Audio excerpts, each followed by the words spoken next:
नमस्कार बच्चों, मेरा नाम है बिलाल और मैं आप सभी का स्वागत करता हूं हमारी आज की एक और बहुत ही ज्यादा महत्वपूर्ण क्लास में। कक्षा 10वीं के प्यारे बच्चों के साथ बात करते हुए हम आपके सामने पेश कर रहे हैं मास्टर 30 बैच। जी हां, आप सभी को पता है कि ये जो बैच शुरू किया गया है इसके अंदर हम लोग मुख्य तौर पर हर चैप्टर से संबंधित जो भी आपके 30 बहुत ही मोस्ट इंपॉर्टेंट क्वेश्चंस होते हैं उसको डिस्कस करते हैं और आपका जो सामाजिक अध्ययन वाला भाग है उसको आप लोग मेरे साथ डिस्कस कर रहे हैं। एक नए चैप्टर को हम लोग अपनी आज की इस क्लास में आप सभी के साथ डिस्कस करेंगे। चैप्टर का नाम आप पीछे देख ही पा रहे हैं, लिखा है भारतीय अर्थव्यवस्था के क्षेत्रक। ये चैप्टर आपको अर्थशास्त्र या फिर इकोनॉमिक्स जो आपकी है वहां पर देखने को मिलता है। भाई यहां पर वैसे लिखा हुआ है यूपी बोर्ड, तो आपको घबराने की जरूरत नहीं है। अगर आप लोग यूपी बोर्ड के अलावा किसी और बोर्ड के स्टूडेंट हैं, मान लीजिए कि अगर आप बिहार बोर्ड के हैं, झारखंड बोर्ड के हैं, आप हरियाणा बोर्ड के हैं, तो हर बोर्ड के बच्चों के लिए ये चैप्टर इंपॉर्टेंट है, लेकिन लिखा यूपी बोर्ड है तो घबराने की आवश्यकता बिल्कुल भी नहीं है। स्टार्ट करते हैं दोस्तों। चैप्टर का नाम है भारतीय अर्थव्यवस्था के क्षेत्रक। यहाँ पर हम लोग अर्थशास्त्र के अंदर इस चैप्टर को देखते हैं, जिसे हम लोग इकोनॉमिक्स भी कहते हैं, और इस चैप्टर से संबंधित 30 बहुत ही महत्वपूर्ण जो हमारे क्वेश्चन होंगे उनको हम लोग डिस्कस करेंगे। स्टार्ट कर देते हैं। बात करेंगे कि हमारी आज के इस क्लास में आप और मैं किन किन बिंदुओं को डिस्कस करने वाले हैं। हम लोग इस चैप्टर से संबंधित जो आपके लघु उत्तरीय प्रश्न होते हैं, जिनको हम लोग शॉर्ट क्वेश्चंस कहते हैं, वो डिस्कस करेंगे। इसी के बाद फिर हम लोग इस चैप्टर से संबंधित दीर्घ उत्तरीय प्रश्न, जिन्हें हम लोग लॉन्ग क्वेश्चंस कहते हैं, वो डिस्कस करेंगे। और फिर हम लोग इस चैप्टर से संबंधित जो आपके एमसीक्यूज के क्वेश्चंस होते हैं उनको डिस्कस करेंगे। तो मोटे तौर पर ये हमारी बातचीत होगी, इन बिंदुओं पर हम लोग करेंगे डिस्कशन। और इस चैप्टर से संबंधित शॉर्ट क्वेश्चंस, लॉन्ग क्वेश्चंस और एमसीक्यू वाले जो हमारे क्वेश्चंस हैं उसको एक एक कर हम लोग डिस्कस करने वाले हैं। स्टार्ट करते हैं। सबसे पहला सवाल है, पूछा जा रहा है कि निम्नलिखित में से वो कौन सा सार्वजनिक क्षेत्र का उदाहरण नहीं है। आप सभी को पता है कि हमारे पास अलग अलग प्रकार की कंपनियां होती हैं या फिर अलग अलग प्रकार के उद्योग होते हैं, और उन्हीं में से हम एक कह रहे हैं दोस्तों सार्वजनिक, है ना। सार्वजनिक का मतलब क्या होता है? सार्वजनिक उद्योग उसे कहा जाता है जो किसी देश की सरकार के द्वारा लगाए जाते हैं। जब किसी देश के अंदर रहने वाली जो सरकार क्या करती है दोस्तों, किसी कंपनी को स्थापित करती है, किसी उद्योग को लगाती है, तो उसे सार्वजनिक उद्योग कहा जाता है। इसके अंतर्गत जो लाभ होता है वो भी देश की सरकार के पास जाता है, और जो हानि होती है वो भी देश की सरकार को ही संभालनी होती है। तो भारत के अंदर हमारी steel authority of India limited एक सरकारी उद्योग है। भारत का भारत संचार निगम लिमिटेड, ये भी एक सरकारी उद्योग है। भारत के अंदर कैनरा बैंक एक सरकारी उद्योग, सरकारी बैंक है, सरकार ने स्थापित किया है। रिलायंस इंडस्ट्रीज प्राइवेट लिमिटेड जो है दोस्तों, ये एक निजी संस्था है। तो हमें ढूंढना था जो नहीं है, ऑप्शन डी हमारा बिल्कुल सही बनता है। बढ़ते हैं अगले सवाल की तरफ दोस्तों। अगला सवाल पूछा जा रहा है कि आर्थिक गतिविधियों को किन क्षेत्रों में बांटा गया है। देखिए, हमारे देश के अंदर लोग बहुत सारे अलग अलग तरीके के कामों को करते हैं। डॉक्टर्स हैं, इंजीनियर्स हैं, टीचर्स हैं, लॉयर्स हैं, यूट्यूबर्स हैं, लोग अपने बिजनेस करते हैं, लोग किसान हैं। अब इतने सारे कामों को हमारे देश के अंदर 3 कैटेगरीज के अंदर बांट दिया गया है, और इनको कहा जाता है प्राथमिक क्षेत्र, जो मुख्य तौर पर आपको दिखता है खेती से संबंधित होती है। द्वितीयक क्षेत्र जो फैक्ट्रीज से संबंधित होती है, और तीसरी कहलाती है तृतीयक क्षेत्र, जिसका एक और नाम भी है, जिसको हम लोग सेवा क्षेत्र भी कहते हैं। इसके अंतर्गत आप किसी व्यक्ति की सेवा करते हैं, सर्विस देते हैं, और उसके बाद वो व्यक्ति आपको पेमेंट करता है। जैसे आप डॉक्टर के पास गए, आप बीमार थे, आपने डॉक्टर से इलाज कराया, डॉक्टर ने आपकी सेवा की, उसके बाद आप उनको पैसा देते हैं। तो ये हमारा तृतीयक क्षेत्र कहलाता है। और आर्थिक गतिविधियों को हमने 3 कैटेगरीज में बांटा है। ऑप्शन सी हमारा बिल्कुल सही है। अगला सवाल है कि सार्वजनिक तथा निजी क्षेत्र आधार पर विभाजित है ना। यहां पर हम देखते हैं कि हमारे पास कंपनियों के अलग अलग प्रारूप होते हैं। एक कहलाती है सार्वजनिक क्षेत्र की कंपनी। सार्वजनिक क्षेत्र की कंपनी का मतलब है कि जिसके अंदर किसी देश की सरकार ने क्या किया है दोस्तों, उस कंपनी को स्थापित किया है। वहीं अगर बात की जाती है निजी क्षेत्र की, तो निजी क्षेत्र की कंपनी का मतलब होता है कि अगर किसी एक व्यक्ति ने या फिर बहुत से व्यक्ति के लोगों ने अपने पैसे को लगाकर किसी कंपनी को या फिर किसी उद्योग को लगाया होता है, तो उसको हम लोग क्या कहते हैं, उसे हम लोग निजी संपत्ति कहते हैं। अब फैक्ट्रियों के या फिर कंपनियों के ये जो 2 अलग अलग रूप हमने देखे हैं, ये किस आधार पर एक दूसरे में बटे हुए हैं? ये बटे हैं उद्योगों के स्वामित्व के आधार पर, कि भाई मालिक कौन है। अगर देश की सरकार मालिक होती है तो हम लोग कहते हैं दोस्तों कि ये सार्वजनिक कंपनी होगी। अगर देश का एक व्यक्ति या फिर कुछ लोगों के द्वारा उस कंपनी को स्थापित किया गया है, अगर वो उसके स्वामी है, तो उनको हम लोग क्या कहते हैं, प्राइवेट कंपनी के नाम से पुकारते हैं। क्या आप लोग कमेंट में जल्दी से भारत के अंदर मौजूद कुछ फेमस प्राइवेट कंपनीज के नाम बताएंगे? जल्दी से आप लोग कमेंट करके बताएं। अगला सवाल पूछा जा रहा है कि एक वस्तु का अधिकांशतः प्राकृतिक प्रक्रिया से उत्पादन डैश क्षेत्रक में होता है। बहुत अच्छा सवाल है, बहुत ही सिंपल सवाल है कि मुख्य तौर पर अगर हमें क्या करना है दोस्तों, कि अगर हमें किसी वस्तु को अधिकांशतः प्राकृतिक प्रक्रिया से, अगर ऐसी चीज है जो सीधे तौर पर हम प्रकृति से प्राप्त कर रहे हैं और उसमें किसी चीज को निर्मित कर रहे हैं, तो ऐसे सभी काम हमारे प्राथमिक क्षेत्र से संबंधित होते हैं, है ना। तो मान लीजिए कि अगर मुझे खेती करनी है, जमीन चाहिए, पानी की आवश्यकता होगी, बीजों की आवश्यकता होगी, है ना। आप देखते हैं कि हमें खाद की आवश्यकता होगी, ये सभी हमारे प्राकृतिक तत्व हैं। तो जिस किसी वस्तु को निर्मित करने में अगर हमें नेचुरल रिसोर्सेज, प्राकृतिक प्रक्रिया का प्रयोग करते हैं, तो वो हमारी प्राथमिक क्षेत्र के अंतर्गत आता है। ऑप्शन ए बिल्कुल सही बनता है।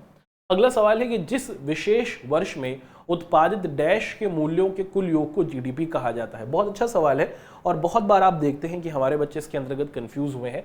बेसिकली आप सभी से यहाँ पूछा जा रहा है कि जीडीपी का मतलब क्या होता है, और किसी भी देश के विकास में हम लोग देखते हैं कि ये जो जीडीपी होता है दोस्तों, ये बहुत ही बड़ा योगदान देता है। तो जीडीपी क्या है, इसको हम लोग क्या करते हैं दोस्तों, क्विकली समझने की कोशिश कर लेते हैं। हम देखते हैं कि एक निश्चित समय अवधि में, है ना, या फिर एक साल के अंतर्गत हम लोग देखते हैं कि एक निश्चित समय अवधि में हमारे देश के अंदर हम लोग अपनी जीडीपी को साल में आप देखते हैं कि 4 बार चेक करते हैं। एक निश्चित समय अवधि में हमारे पास कितनी वस्तुएं हैं, है ना, हमारे पास कितनी वस्तुओं का हमने उत्पादन किया, और उसी के साथ हमने कितनी, आप देखते हैं कि जो हमारी सेवाएं थी, है ना, हमने कितनी सेवाओं को भी उत्पादित किया या फिर कितनी सेवाओं को बनाया या फिर लोगों को कितनी सेवाएं दी। अगर मैं कहता हूं कि हमारे देश की जीडीपी या फिर हमारे देश का आप देखते हैं कि जिसे हम लोग हिंदी में सकल घरेलू उत्पाद कहते हैं, कि हमारे देश की जीडीपी बढ़ रही है या फिर हमारे देश का जो सकल घरेलू उत्पादन है वो बढ़ रहा है, मैं किस आधार पर कहूंगा, अगर हम लोग एक निश्चित समय अवधि में ज्यादा वस्तुओं को उत्पादित करेंगे और ज्यादा सेवाओं को देंगे तो हमारे देश की जीडीपी बढ़ेगी, वही जीडीपी कहलाती है। जब हम किसी निश्चित समय अवधि में ज्यादा से ज्यादा वस्तुओं को बनाएंगे, ज्यादा से ज्यादा सेवाओं को उत्पादित करेंगे, तो उससे हमारी जीडीपी बढ़ेगी। अगर हम लोग वस्तुएं ज्यादा नहीं बनाएंगे और सेवाओं ज्यादा नहीं देंगे, तो वो हमारे देश की जीडीपी खत्म हो जाएगी, कमजोर हो जाएगी। साल 2020 में जब कोरोना आया था तो हमारे देश में सारी फैक्ट्रियां बंद थी, सारे कारखाने बंद थे। आप कोई सामान अपने घर में ऑर्डर करते थे तो वो डिलीवर नहीं होता था, कोई सर्विस आप नहीं ले पा रहे थे। उस काल अवधि में, उस समय अवधि में क्या हमारे देश की जीडीपी बढ़ रही थी या घट रही थी? आप सभी को बताया कि उस समय देश की जीडीपी घट रही थी। जितना उत्पादन होगा वस्तुओं का, जितनी सेवाएं दी जाएंगी, उतनी ही देश की जीडीपी बढ़ती है। और यही क्या कहलाता है दोस्तों, इसी को हम लोग जीडीपी के नाम से जानते हैं, वस्तुओं का उत्पादन और सेवाओं का उत्पादन। अगला सवाल है कि क्षेत्र के अधिकांश श्रमिकों को रोजगार सुरक्षा प्रदान होती है। अब देखिए हमारे पास ना फैक्ट्रियों के, कारखानों के अलग अलग तरीके हैं। इनमें से एक कहलाता है संगठित क्षेत्र। संगठित क्षेत्र एक ऐसी कंपनी या फिर ऐसे फैक्ट्री या फिर एक ऐसे कारखाने को कहा जाता है जिसके अंदर सरकार के द्वारा बनाए नियमों को बहुत अच्छे तरीके से उनका पालन किया जाता है। जो काम करने वाले मजदूर होते हैं उनको छुट्टी दी जाती है, उनका बीमा कराया जाता है, उनका इंश्योरेंस होता है, और ये कहलाता है हमारा संगठित क्षेत्र। तो संगठित क्षेत्र में हम देखते हैं कि श्रमिकों के रोजगार की सुरक्षा होती है, उनका काम उनसे नहीं छीना जाता, है ना। दूसरा है, भारत में डैश संख्या में श्रमिक असंगठित क्षेत्र में काम करते हैं। तो भारत के अंदर बहुत बड़ी संख्या में जो हमारे मजदूर हैं वो क्या करते हैं दोस्तों, असंगठित क्षेत्र में काम कर रहे हैं। संगठित क्षेत्र मतलब छोटे कारखाने जहां पर कोई नियम का पालन नहीं किया जाता, आज काम मिल रहा है कल काम नहीं मिलेगा, कोई आपको देखते हैं कि बीमारी हो जाने पर कोई आपका इलाज कराने की गारंटी नहीं होगी, तो वो हमारा असंगठित क्षेत्र के अंतर्गत हमें आता हुआ दिखता है। अगला सवाल है कि कपास एक डैश उत्पाद है और कपड़ा एक डैश उत्पाद है। देखिए आप सभी को पता है जो कपास है ये हमारा एक प्राकृतिक उत्पाद है कि हमने इसको खेती कर कपास की आप देखते हैं कि खेती करके कृषि के जरिए इसको पैदा किया जाता है। और जब हम कपास को क्या कर देते हैं दोस्तों, कपास को हम लोग जब मशीनों में डाल देते हैं तो इसी कपास से क्या बन जाता है दोस्तों, कपड़ा बन जाता है। तो जब हम लोग प्राकृतिक उत्पाद को मशीनों की मदद से परिवर्तित कर देते हैं तो उसे हम लोग विनिर्मित या फिर द्वितीयक क्षेत्र के नाम से पुकारते हैं। अगला है कि प्राथमिक, द्वितीयक और तृतीयक क्षेत्रों की गतिविधियां क्या है दोस्तों, एक दूसरे पर परस्पर निर्भर हैं। जी हाँ, आप अपने आसपास मौजूद किसी भी वस्तु को देखें, अगर आपको उसको निर्मित करना है, अगर आप उसको बनाना है, तो हमें तीनों ही क्षेत्रों की आवश्यकता होगी। जैसे मान लीजिए कि मुझे बिस्किट को निर्मित करना है, अगर मुझे बिस्किट को बनाना है तो मुझे आटे की जरूरत होगी, आटा प्राथमिक क्षेत्र से आ रहा है, आटा गेहूं से बनेगा। ऐसे ही अगर मेरे पास आटा है तो मुझे उस आटे को फैक्ट्री तक लाना होगा, फैक्ट्री तक लाने के लिए मुझे गाड़ियों की यूज करना पड़ेगा, तो वो हमारे सेवा क्षेत्र से आ गया। अब जब फैक्ट्री के अंदर हमारा आटा आ चुका है, चीनी आ चुकी है, हमारा जो गन्ना आ चुका है, अब मैं जब उनको बनाकर अपना आटा, अपना बिस्कुट तैयार कर दूंगा तो वो वहां पर हम देखते हैं कि हमारा द्वितीयक क्षेत्र शामिल हुआ। तो मुख्य तौर पर हम देख पा रहे हैं कि प्राथमिक क्षेत्र, द्वितीयक क्षेत्र और तृतीयक क्षेत्र तीनों एक दूसरे पर परस्पर जुड़े हुए हैं। हर एक चीज को निर्मित करने में हमें इन तीनों ही क्षेत्रों की जरूरत पड़ती है। यहाँ पर सवाल है कि निम्नलिखित को सुमलेखित कीजिए। यहाँ पर हमें इनके मिलान करने हैं और एक एक कर इनके आंसर्स को डिस्कस करना है। सिंपल प्रश्न है, अच्छे तरीके से इसको देख लेते हैं दोस्तों, है ना, और इसको समझते चलते हैं। सबसे पहले लिखा है कि असंचित भूमि जो होती है वो क्या है। देखिए, असिंचित भूमि का मतलब क्या होता है दोस्तों, आप देख पा रहे हैं कि ऐसी हमारी जमीन जो सिंचित नहीं की जा सकती। तो सरकार क्या करेगी दोस्तों, ऐसी जगहों पर नहरों का निर्माण करेगी और वहां तक पानी पहुंचाने की जरूरत करेगी, है ना। इसका ये उपाय हो सकता है कि जहां पर पानी नहीं है तो उनके लिए नहरें बनाओ, नहर बनाकर उन तक पानी पहुंचाओ। दूसरा है दोस्तों कि फसलों का कम मूल्य, फसलों का हमारा जो कम मूल्य है दोस्तों, उसके लिए क्या करेगी, उसके लिए सरकार क्या कर सकती है, आप देखते हैं कि उसके लिए सरकार मुख्य तौर पर खाद्यान्नों की वसूली कर सकती है। कि सरकार सस्ती से, आप देखते हैं कि जो किसी वस्तु की, है ना, कि कोई किसान है, किसी किसान ने किसी वस्तु को निर्मित किया और उसकी मार्केट में जो कम से कम कीमत है, कम से कम उतना तो सरकार को खरीदना चाहिए, है ना। ये सरकार गारंटी दे सकती है कि अगर आपने 100 किलो गेहूं उगाया तो 100 किलो गेहूं को अगर आप बाजार में बेचने जाएं, अगर आपको 1000 रुपए मिलने हैं तो कम से कम 1000 तो मिले, आपको 700-600 में ना बेचना पड़े। इसकी सरकार को क्या करना है, गारंटी रखनी है। कर्ज का भार जो हमारा है दोस्तों, आप देखते हैं कि जो हमारा कर्ज का भार है, सरकार को अगर जो बैंक पैसा दूसरों को उधार देते हैं, बहुत ज्यादा मुश्किल से अगर पैसा मिल पा रहा है, उस पर कम से कम ब्याज लेना चाहिए। अगर सरकार किसी को 100 रुपए दे रही है तो कम से कम ब्याज उनको क्या पैसा वापस बढ़ाकर देना पड़े। तो बैंकों को इस तरीके से चयनित कराना कि वो मुख्य तौर पर कम ब्याज पर आसानी से पैसा उधार दे सके। चौथा है मंदी काल में रोजगार का अभाव। मंदी काल का मतलब है कि जब काम धंधे बंद हो जाते हैं, है ना, जैसे कोरोना का समय आया था, तो मंदी काल में अगर रोजगार का अभाव है तो उसके अंदर सरकार क्या कर सकती है दोस्तों, उसके अंदर कृषि आधारित मिलों की स्थापना करना। क्योंकि कृषि के समय में हम लोग देखते हैं कि जब भी मंदी आती है ना तो कृषि पे ज्यादा फर्क नहीं पड़ता, फैक्ट्रियां बंद हो जाती हैं, सर्विसेज बंद हो जाती हैं, लेकिन जो हमारी कृषि पर ज्यादा फर्क नहीं पड़ता, तो उसमें ये किया जा सकता है। पांचवा है कि कटाई के तुरंत बाद स्थानीय व्यापारियों को अपना अनाज बेचने की व्यवस्था की। सरकार क्या करे, जो कटाई के तुरंत बाद जो अनाज को बेचने की स्थानीय व्यापारी उनको इकट्ठा करे और उसके लिए सरकार विपणन नीति को अपनाए। अपने क्या कर दे दोस्तों, खाद्यान्न के समूह बनाए जहां पर चीजों को बेचा जा सके। कुछ और हमारे प्रश्न होंगे, जो असंगत की पहचान करें और बताइए कि इनमें से कौन सा सही है और कौन सा गलत है। सही गलत को हमें यहाँ पर ढूंढते चलना है। तो सबसे पहला लिखा हुआ है कि पर्यटन निर्देशक, धोबी, दर्जी और कुम्हार, इनमें से बताइए कि इनमें से कौन सही नहीं है। अगर आप देखें दोस्तों, जो पर्यटन है, पर्यटन निर्देशक या फिर जो डायरेक्टर होता है, ये तृतीयक क्षेत्र में आता है, जबकि अन्य प्राथमिक क्षेत्र में आते हैं। जैसे आप देखते हैं दोस्तों कि हमारा कुम्हार हुआ, दर्जी हुआ, धोबी हुआ, ये सभी जो कार्य हैं दोस्तों, आप देखते हैं कि ये मुख्य तौर पर प्रकृति से संबंधित है, फर्स्ट क्षेत्र से आ रहे हैं।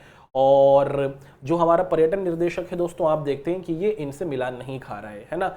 पर्यटन निर्देशक तृतीय क्षेत्र से आता है, सेवा क्षेत्र से आता है, बाकी दूसरे प्राथमिक क्षेत्र से आ रहे हैं।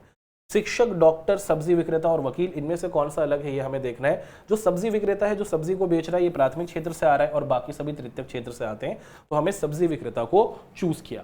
अगला प्रश्न है दोस्तों कि डाकिया, मोची, सैनिक, पुलिस कांस्टेबल, इनके अंतर्गत से हम लोग देखते हैं कि जो मोची है वो किसी वस्तु को अगर बना रहा है तो वो द्वितीयक क्षेत्र के अंतर्गत आएगा, और वहीं पर बाकी सभी जो है, जैसे डाकिया हुआ, सैनिक हुआ, पुलिस हुई, ये सभी हमारे तृतीयक क्षेत्र में है।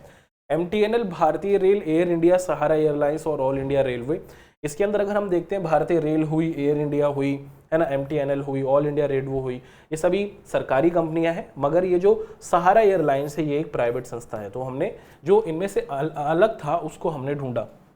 यहाँ पर हमारे सामने कुछ सवाल दिए गए हैं, एक एक कर हमें उनके आंसर्स को डिस्कस कर लेना है। पूछा जा रहा है कि एक शोध छात्र ने, एक रिसर्च करने वाले छात्र ने सूरत शहर में काम करने वाले लोगों से मिलकर निम्नलिखित आंकड़े जोड़े। कि सूरत शहर के कुछ आंकड़े हमारे सामने रखे गए हैं और उनसे संबंधित चीजों को हमसे पूछा जा रहा है। तो पहला लिखा है कि सरकार द्वारा पंजीकृत कार्यालयों में और कारखानों में काम करने वाले जो लोग हैं उनके बारे में हमसे पूछा जा रहा है ना। और उसी के साथ तालिका को पूरा कीजिए कि इस शहर में असंगठित क्षेत्र में श्रमिकों की क्या प्रतिशत रही होगी।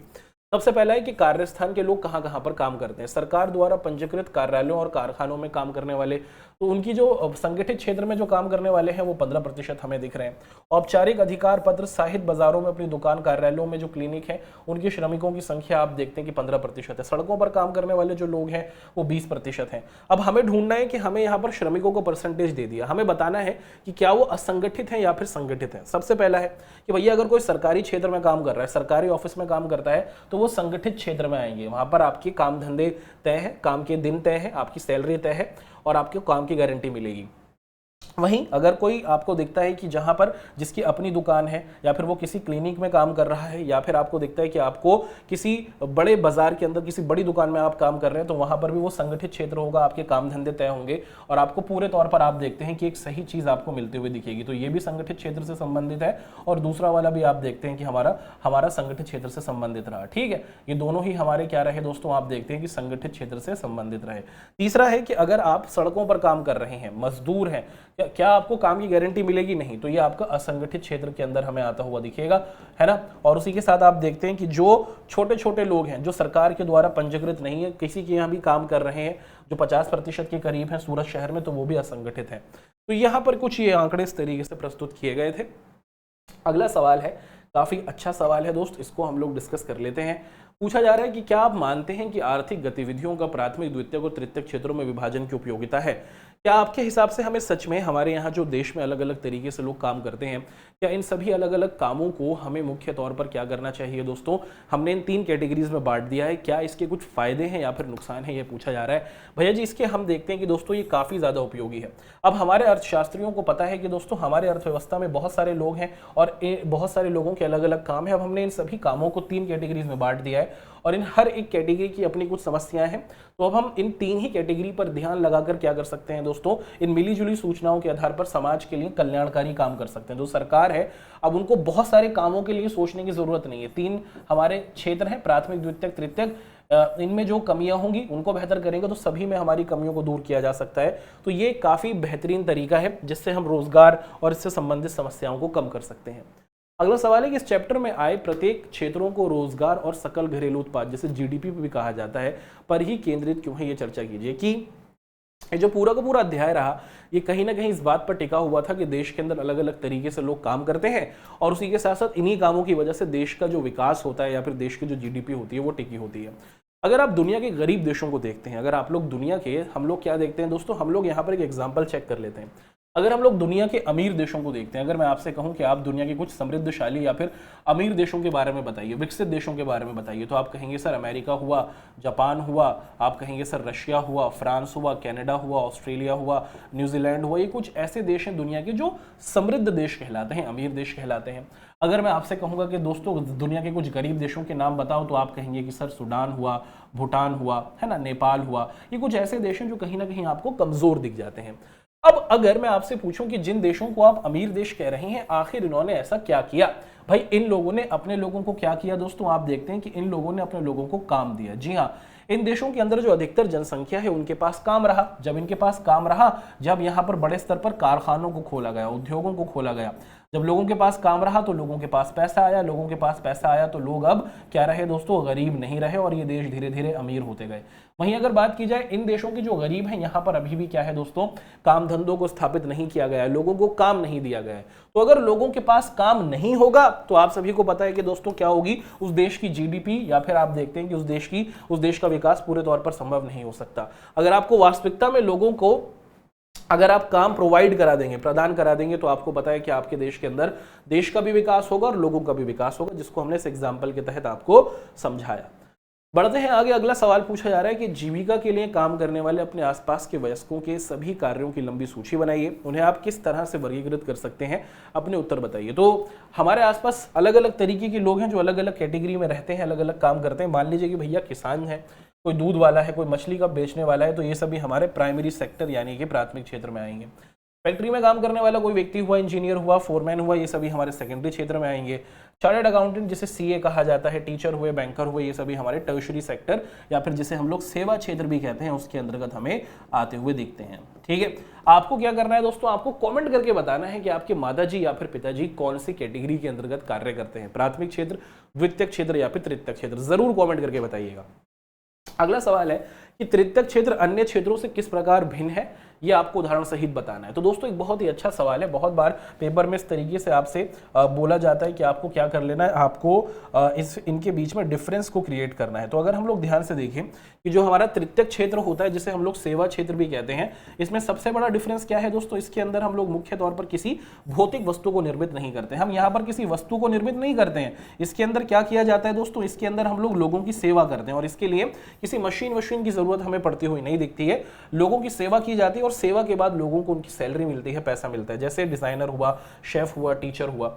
वहीं जो अन्य सेक्टर है यहाँ पर हमें देखते हैं कि यहाँ पर वस्तु का निर्माण होता हुआ दिखता है। इसके अंतर्गत मशीनों की जरूरत हमें पड़ जाती है, इसके अंदर अधिक शारीरिक श्रम की आवश्यकता पड़ती है अन्य सेक्टरों में। वहीं तृतीय क्षेत्र के अंदर, सेवा क्षेत्र के अंदर हम लोग देखते हैं कि मानसिक क्षेत्र की जरूरत पड़ती है। मिस्त्री हुआ, बढ़ई हुआ, राजमिस्त्री हुआ, ये हमारे क्या है दोस्तों, कुछ अन्य क्षेत्रों से संबंधित हमारे प्रश्न रहे।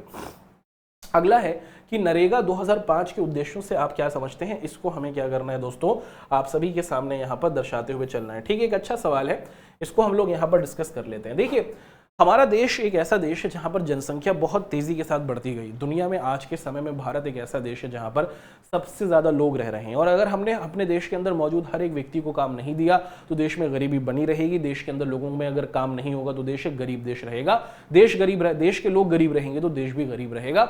और इसीलिए हम लोग देखते हैं कि हमारे देश में सरकार के द्वारा साल 2005 में आप देखते हैं कि क्या शुरू किया गया दोस्तों, एक कार्यक्रम शुरू किया गया जिसे नरेगा और बाद में फिर इसे मनरेगा के नाम से, महात्मा रोजगार गारंटी अधिनियम, इस कार्यक्रम को शुरू किया गया। इसमें यह कहा गया कि अगर कोई व्यक्ति गांव में रहता है तो गांव में रहते हुए भैया उसे गांव में ही 100 दिन का काम मिलेगा, उसे शहर आने की आवश्यकता नहीं होगी। तो हर परिवार के व्यक्ति से, हर परिवार से एक व्यक्ति को 100 दिन के काम की गारंटी, ये आप देखते हैं कि ये कार्यक्रम की दी गई। इसके तहत गरीबी को कम करना, कि देश में गरीबी को उन्मूलित किया जा सके, कम किया जा सके, ये उसका उद्देश्य था। और इसकी वजह से जो लोग शहरों में आते थे ना काम की तलाश में, उसको भी कम करने की कोशिश की गई। और साल 2005 से ये जो कार्यक्रम शुरू हुआ है आज भी कार्यरत है, और देश में बड़े स्तर पर लोग इस कार्यक्रम के तहत गांव में ही अपने काम को प्राप्त कर पा रहे हैं। हमारे सामने सवाल है, पूछा जा रहा है कि खुली बेरोजगारी और प्रच्छन्न बेरोजगारी के बीच में अंतर बताइए। अब बेरोजगारी का मतलब क्या होता है, सबसे पहले ये समझ लेते हैं। देखिए, बेरोजगारी का मतलब होता है कि आप किसी काम को करना चाहते हैं और आपकी आयु भी, आप किसी काम को करना चाहते हैं, आप किस काम को करने के लिए इच्छुक भी हैं, लेकिन आपको काम नहीं मिल रहा, तो आपको बेरोजगार कहा जाएगा। और जिस सिचुएशन में आप हैं उसको बेरोजगारी कहा जाता है। ठीक है, अगर मैं कोई काम करना चाहता हूं, मुझे काम नहीं मिल रहा, तो मुझे अनएम्प्लॉयड कहा जाएगा या फिर बेरोजगार कहा जाएगा। और जिस स्थिति में मैं हूं वो बेरोजगारी कहलाती है। और बेरोजगारी ये भी अलग अलग स्वरूप हमें देखने को मिलते हैं कि जब किसी आदमी के पास कोई काम नहीं होता तो उसे हम लोग बेरोजगारी या फिर बेरोजगार कहते हैं। जब कोई आदमी क्या करता है दोस्तों, काम तो कर रहा है लेकिन अपनी क्षमता का सदुपयोग नहीं कर सकता, तो उसे हम लोग प्रच्छन्न बेरोजगारी के नाम से पुकारते हैं। एंड अभी प्रच्छन्न बेरोजगारी का मतलब क्या होता है दोस्तों, इसको हम लोग क्या करते हैं, इसे हम लोग समझने की कोशिश कर लेते हैं। देखिए, प्रच्छन्न बेरोजगारी का मतलब क्या होता है दोस्तों, इसको हम लोग छुपी हुई बेरोजगारी के नाम से भी पुकारते हैं।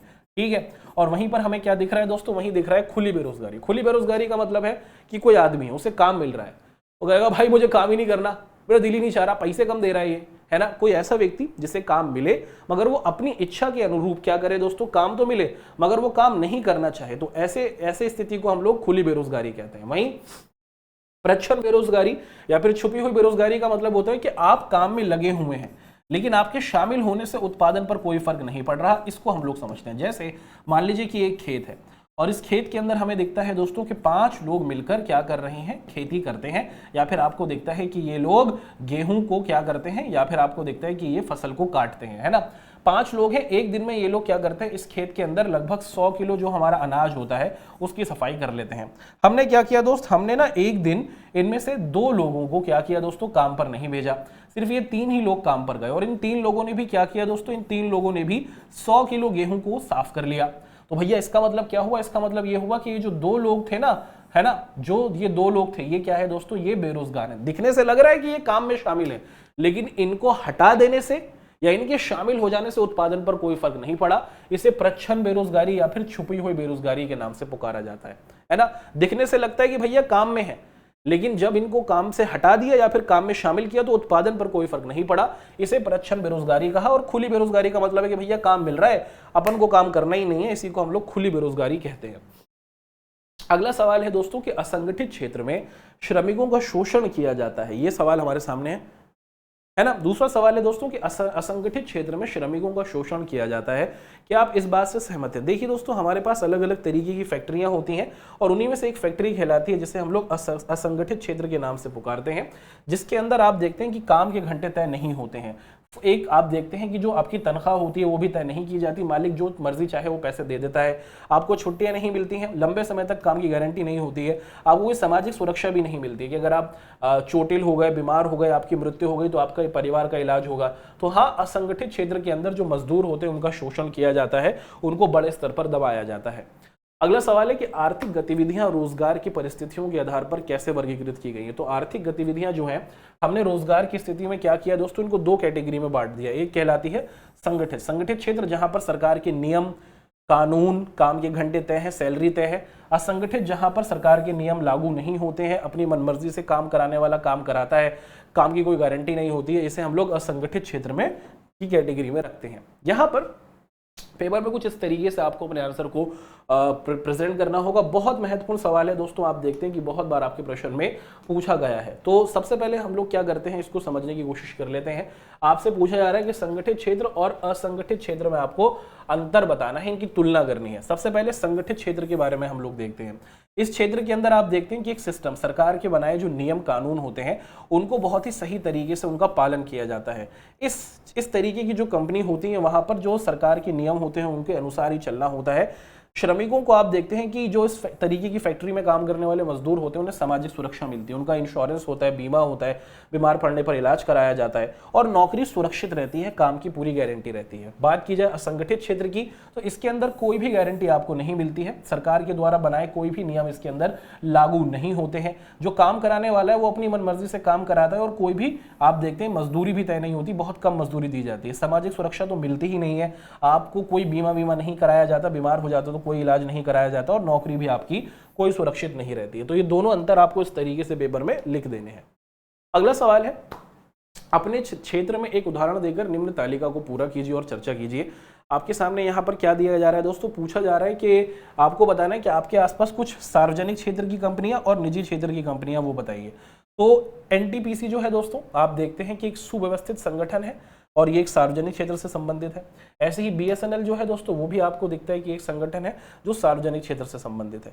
वहीं एक प्राइवेट कंपनी टाटा पावर, एक बड़ी कंपनी है, बड़े स्तर पर चल रही है ना, और बहुत अच्छे तरीके से उनका स्ट्रक्चर है। वहीं एक प्राइवेट कोई ब्रांड कंपनी भी है, उतने बड़े स्तर पर नहीं चल रही लेकिन वो एक प्राइवेट कंपनी है। तो ये अंतर हमने यहाँ पर आपके सामने रखा। अगला सवाल है, काफी इंटरेस्टिंग है कि सार्वजनिक क्षेत्र की गतिविधियों के कुछ उदाहरण दीजिए और व्याख्या कीजिए कि सरकार द्वारा इन गतिविधियों का क्रियान्वयन क्यों किया जाता है। कि ये सरकार जो है वो क्या करती है दोस्तों, सरकारी कंपनियों को स्थापित क्यों करती है, इसके पीछे आपको बताना। देखिए, जितनी भी हमारी सरकारी उद्योग होते हैं, सरकारी कंपनियां होती हैं, उसका सीधा उद्देश्य क्या होता है, समाज का कल्याण करना। क्या करना दोस्तों, समाज का, लोगों का ज्यादा से ज्यादा भला हो सके, हर व्यक्ति का अच्छे से अच्छा भला किया जा सके, इसलिए सरकारी कंपनियों को लगाया जाता है। तो जल आपूर्ति है, अगर सरकार क्या कर रही है दोस्तों, जल से संबंधित किसी उद्योग को लगा रही है तो उसका असली उद्देश्य है कि लोगों को कम से कम पैसे में सही से सही पानी मिल सके। रेलवे लाइन क्यों बिछाती है सरकार, ताकि सामानों को आसानी से पहुंचाया जा सके, लोग आसानी से आ जा सके। सड़क जो बनाई जाती है इसलिए कि लोग अच्छे तरीके से काम कर सकें और चीजों को एक जगह से दूसरी जगह आसानी से पहुंचाया जा सके। तो सामाजिक, हमारी जो ये सार्वजनिक कंपनियां होती हैं, इनका वास्तविक उद्देश्य होता है समाज कल्याण करना। दोस्तों, सवाल पूछा जा रहा है कि ये जो हमारा प्रच्छन्न बेरोजगारी है ये क्या होती है और आपको बताना है कि ये हमें कहाँ देखने को मिलती है। प्रच्छन्न बेरोजगारी अधिकतर हमें गांव के क्षेत्रों में देखने को मिलती है, जिसके अंदर हमें देखने को मिलता है कि भैया लोग तो काम में शामिल हैं। जैसे हमने आपको एग्जांपल दिया था कि एक खेत है, इस खेत के अंदर हम लोग देखते हैं कि दोस्तों 5 लोग क्या कर रहे हैं कि हमने देखा कि एक खेत है और उस खेत में हमें दिखता है कि भैया ये 5 लोग हैं और ये 5 लोग मिलकर क्या कर रहे हैं दोस्तों, ये लोग खेती कर रहे हैं। और ये 5 लोग मिलकर क्या कर लेते हैं दोस्तों, एक दिन में लगभग 100 किलो गेहूं को साफ कर लेते हैं। हमने क्या किया दोस्तों, हमने ना इनमें से ये जो 2 लोग थे इनको काम पर नहीं भेजा। वैसे ये लोग आराम से 100 किलो गेहूं साफ कर लेते थे एक दिन के अंदर, लेकिन हमने एक दिन सिर्फ इन 3 लोगों को भेजा और इन 3 लोगों ने भी क्या कर लिया दोस्तों, इन 3 लोगों ने भी आप देखते हैं कि इन्होंने 100 किलो गेहूं ही साफ किया। तो भैया समझ में आया कि ये जो 2 लोग थे ना, इन 2 लोगों के काम में शामिल होने से या फिर काम से हटा देने पर उत्पादन पर कोई फर्क नहीं आया। और ऐसे जो स्थिति होती है दोस्तों, उसको हम लोग क्या कहते हैं, उसको हम लोग प्रच्छन्न बेरोजगारी कहते हैं। कि ऐसे लोग जिनको काम पे रखने पे या फिर काम से हटा देने पर उत्पादन पर कोई फर्क नहीं पड़ता है ना, और तो ऐसी स्थिति, ऐसी बेरोजगारी को हम लोग प्रच्छन्न बेरोजगारी कहते हैं, जिसे छुपी बेरोजगारी भी कहते हैं। देखने से लिख रहा था कि भैया 5 लोग काम कर रहे हैं, लेकिन जब 2 को हटाया तो उत्पादन पर कोई फर्क नहीं पड़ा। इसको हम लोग प्रच्छन्न बेरोजगारी कहते हैं और अधिकतर ये प्रकार की बेरोजगारी हमें गांव के क्षेत्रों में ही देखने को मिलती है। अगला सवाल है, पूछा जा रहा है कि हमारे भारत देश के अंदर अगर हम लोग देखें दोस्तों, सेवा क्षेत्र के विभिन्न प्रकार के लोग नियोजित करते हैं, ये कौन है? अगर हम लोग भारत के संदर्भ में देखें तो हमारे देश के अंदर जो हमारा तृतीयक क्षेत्र है दोस्तों, वो बड़े लेवल पर हमें दिखता है कि बढ़ता जा रहा है। तृतीयक क्षेत्र के अंदर जो लोग होते हैं वो अपने मानसिक गतिविधियों का ज्यादा प्रयोग करते हैं और इसके अंतर्गत जो काम करने वाले लोग होते हैं दोस्तों, उनके अंदर आपको दिखता है कि एक प्रकार का टैलेंट यानी कि एक शैक्षिक योग्यता होती है। जो तृतीयक क्षेत्र के अंदर काम करने वाले लोग होते हैं वो पढ़े लिखे होते हैं, है ना, थोड़े योग्य होते हैं, थोड़े हुनर होता है। वहीं अगर बात की जाए हमारे दूसरे क्षेत्रों के अंदर काम करने वाले लोगों की, वो ज्यादा स्किलफुल नहीं होते हैं। यहां पर हम देखते हैं कि ये अंतर हमें देखने को मिलता है। अगला सवाल है, कल्पना कीजिए कि किसी देश के आर्थिक विकास में सार्वजनिक क्षेत्र किस प्रकार फायदेमंद है। देखिए, किसी भी देश की अगर बात की जाए, अगर उसे अपना विकास करना है तो भैया वहां पर तो उद्योग होने ही चाहिए। तो सरकारी कंपनियां भी अपने काम को स्थापित करें, प्राइवेट कंपनियां भी होनी चाहिए। लेकिन आपको पता है कि प्राइवेट कंपनियां जो लगती है उनका उद्देश्य होता है लाभ कमाना, प्रॉफिट कमाना, कि 100 रुपए लगाए हैं तो 200 बनाएंगे, 500 बनाएंगे, है ना। लेकिन जो सरकारी उद्योग होते हैं दोस्तों, वो किसी भी देश के विकास में एक रीढ़ की हड्डी होते हैं, है ना। तो भारत जैसे बड़े देश में जहां पर हम देखते हैं कि आजादी के समय में गरीबी थी, हमारे देश के अंदर जरूरत थी कि हम लोग सरकारी संस्थाओं को स्थापित किए और यही किया गया। और हमारी ये जो सरकारी संस्थान है या फिर आप देखते हैं कि जो हमारे ये सार्वजनिक क्षेत्र हैं, ये क्या करते हैं दोस्तों, आपको पता है कि ये समाज कल्याण, लोगों की भलाई के लिए काम करते हैं, है ना। लोगों को सस्ते से सस्ते चीजें प्रोवाइड कराते हैं। तो इसीलिए हमें दिखता है कि ये भारत के विकास के लिए एक बहुत ही बड़ा उत्प्रेरक है, एक बहुत ही महत्वपूर्ण योगदान हमारे देश में देने वाला एक कार्य सूत्रक है। ठीक, आगे बढ़ते हैं दोस्तों। अगला सवाल हमारे सामने है, पूछा जा रहा है कि अपने क्षेत्र से उदाहरण लेकर सार्वजनिक और निजी क्षेत्र की गतिविधियों की तुलना कीजिए। बहुत सिंपल सी बात है भैया जी, भारत के अंदर अगर हम लोग बात करते हैं दोस्तों, तो ज्यादातर राज्यों में जो लंबी दूरी की बसें या परिचालन होता है वो स्टेट ट्रांसपोर्टेशन द्वारा किया जाता है, जो एक पब्लिक सेक्टर ऑर्गेनाइजेशन है। जैसे एक शहर से दूसरे शहर में जाना है, अगर आपको मानना है दोस्तों यूपी में है तो आपको यूपी रोडवेज मिलेगी, बिहार में तो आपको बिहार रोडवेज मिलेगी, हरियाणा में तो हरियाणा रोडवेज मिलेगी। तो एक शहर से दूसरे शहर में लंबी दूरी की यात्रा के लिए हमारी सरकारी बसेस होती हैं, है ना। वहीं हमें इसके साथ साथ कुछ प्राइवेट बसेस भी मिल जाती हैं दोस्तों, पता है ना आपको, जो थोड़ी अच्छी फैसिलिटी आपको देती हैं। बड़ी बसें होती हैं प्राइवेट वाली, जो एक शहर से दूसरे शहर में जाती हैं, है ना। तो हमें दिख जाता है कि दोनों ही प्रकार के क्षेत्र हमें देखने को मिलते हैं। प्राइवेट वाले में कुछ ज्यादा फीचर्स हमें देखने को मिल जाते हैं, लेकिन जो सरकारी वाली होती है वो सस्ते तौर पर आपको एक अच्छी यात्रा का क्या देती है दोस्तों, अनुभव कराने की गारंटी देती है। तो कई राज्यों में स्टेट ट्रांसपोर्टेशन की हालत अच्छी नहीं है, इसीलिए वहां पर हमें प्राइवेट बसों से ही यात्रा करना लोग पसंद करते हैं। और कुछ इस तरीके से दोस्तों हमने क्या किया, ये जो हमारा चैप्टर था भारतीय अर्थव्यवस्था के क्षेत्रक, इसकी पूरी की पूरी कहानी को आप सभी के सामने हमने कंप्लीट किया है। आशा है कि ये जो हमारा चैप्टर रहा है भारतीय अर्थव्यवस्था के क्षेत्रक, इसके शॉर्ट क्वेश्चंस, लॉन्ग क्वेश्चंस और एमसीक्यू के क्वेश्चंस आप सभी के लिए बहुत ज्यादा लाभदायक रहे होंगे। अब हम लोग आप सभी से मुलाकात करेंगे अपनी नेक्स्ट लेक्चर में, अपनी नेक्स्ट क्लास में। अब लोग जरूर कॉमेंट करके बताएं कि आप लोग किस चैप्टर से संबंधित अपनी ये क्लास कराना चाहते हैं। जिस चैप्टर की होगी सबसे ज्यादा डिमांड, उसी चैप्टर को हम लोग रखेंगे आप सभी के सामने। आप सभी का हमारे साथ जुड़ने के लिए दोस्तों बहुत बहुत शुक्रिया।